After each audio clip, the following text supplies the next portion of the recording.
Dragon Ball Xenoverse 3 is officially confirmed. I am extremely excited to see what this game has in store for all of us, but much like with what I did with Dragon Ball Sparking Zero, I do want to break down this trailer for Dragon Ball Xenoverse 3, because there's probably some details that you guys missed out on. But with that being said, let's get into it. First up is the hub world. Now, we did get to see it animated throughout the trailer, but there is a very specific reason as to why I'm bringing this up, because notice that the hub world is not Toki Toki City and it's not Kanton City. And it's very important to specify that because both Toki Toki City and Kanton City were made specifically so time patrollers can aid with being able to regulate time and also having access to the time nest. But the hub world for Xenoverse 3 is West City. That is apparent because of the signs that we see on one of the buildings, and also it was officially confirmed on Steam as well. But the city for our hub world in Dragon Ball Xenoverse 3 is West City. This is an established place in Dragon Ball because it's where Bulma, Vegeta, and Trunks live. So knowing that we're actually gonna be experiencing all of this in an established city is very interesting, because again, you would expect that if it's in relation to time patrolling, we would probably be at Kanton City. Now, granted, this video is made before Chapter 4 for Dragon Ball Xenoverse 2 has released, so we don't know what is going to happen to Kanton City or anything concerning the time patrollers at all until that DLC releases. But what we do know is that West City is going to be our hub world for Xenoverse 3, and they also have some Easter eggs in relation to things that a majority of Earthlings didn't really know about concerning the Z Warriors or anything of the sort. Prime example is the Great Ape like logo that we see on like the bottom left on one of the, well, it's not really on a building, but it's kind of like a image of it. But obviously when it came down to the Earthlings, they don't know the Saiyans like that. But in Age 1000, apparently being able to promote something like that seems normal. So again, our hub world is West City in Dragon Ball Xenoverse 3. Next up are the variety of races that we see available in Dragon Ball Xenoverse 3. First off, we're introduced to Brett, which based on his outfit, it seems like he might be an Earthling, but I think it might be an even safer pick to say that he is one, only because we also know that our player character is a Saiyan, or at least the one that they've shown on screen, the one with the white hair that we all call John 1000 or John Dragon Ball. But that character we do know for a fact is a Saiyan. As for that character's name, we don't know yet, but that character does have an official name as well. We're also introduced to the female player character as well. As for what race she is, we have no idea. But apart from those two, we do have two other characters in particular that do catch my attention.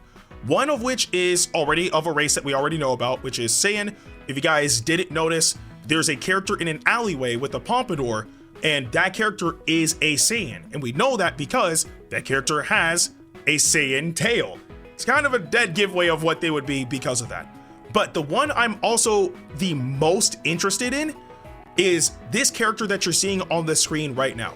Now, this is the character that was singing that new song for Xenoverse 3, but the song is one thing, but the race is also just as important, because it could potentially allude that we can finally start getting demons as a potential race to play as in the game, because it would be very interesting to have her in the game and it's only for her to sing, but then we don't really get to do anything with any of the demons in the game, right?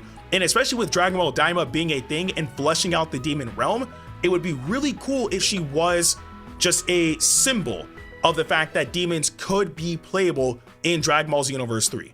But at the very least though, we do still have that confirmation of those races: Earthlings, Saiyans, and demons. And I guess in technicality, we do also have Namekians because we saw Piccolo just farming ore just because. Earlier, I said that it was important to note that we're in West City and not Toki Toki City or Kanton City.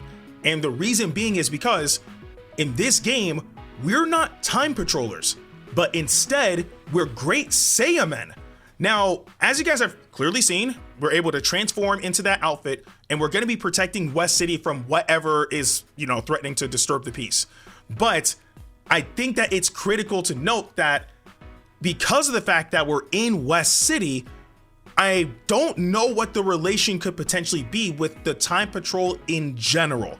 Now, specifically, the name of the squad that we're in is called the Great Saiyan Squad. That's the official term that has been posted, or at least that we know of anyway, on Steam. That's what they've been officially referring to it as. But we are going to be donning the title of one of the Great Saiyamen in the Great Saiya Squad to protect West City. But it makes me wonder, how is that going to tie in with bringing in older characters from Dragon Ball? Because in Xenoverse 1 and 2, the timeline was affected. So you had to go back in time and make sure everything flowed according to how it was supposed to play out. And in doing so, you interacted with older characters like Goku, Vegeta, Trunks, Gohan, etc. But now, it's kind of a different story. We're now in Age 1000. In truth, an age where everybody from that squad should be gone. And yet, we saw Piccolo and Bulma. So, and Gamma 1 is an exception. He's an android, so he doesn't necessarily have to die. But everybody from that squad should be gone, but we've seen Bulma and Piccolo. So maybe there's a different scenario that would potentially get all those older warriors to come back if they are still alive. But for the most part though, we don't know how that's gonna play out until we get more details. And part of those details are probably gonna be given to us when Chapter 4 for Xenoverse 2 story mode releases, because that will end Xenoverse 2 point blank. So again, there's a lot of information missing, but from what we know so far, we're protecting West City as Great Saiyaman in the Great Saiya Squad. And side note, can we just admire how good this game actually looks? I mean, the gap between Dragon Ball Xenoverse 1 and Dragon Ball Xenoverse 2 was around a year. So it makes sense as to why those two games look pretty similar to each other. But the gap between Xenoverse 2 and Xenoverse 3 is going to be around 10 to 11 years, only because Dragon Ball Xenoverse 3 releases in 2027, and this year in October will mark the 10th year of Dragon Ball Xenoverse 2.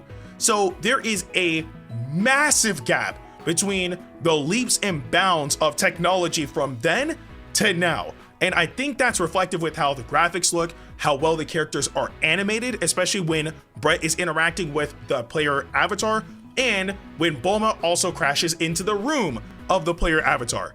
Just knowing how much time and effort that they actually put into this game, and it truly just looking really, really good, has me excited, because again, this is all in-engine.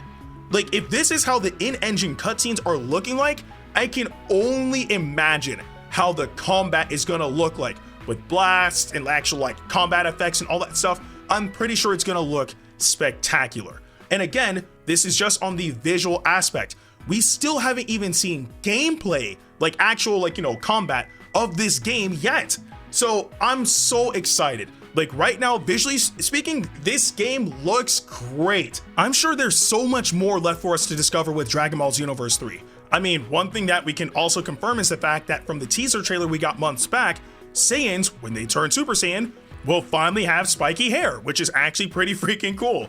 But that aside, there's probably a ton of other things that I might have missed from this trailer that you guys probably picked up on. So I do want to know in the comment section below, what are you guys most excited about for Dragon Ball Xenoverse 3?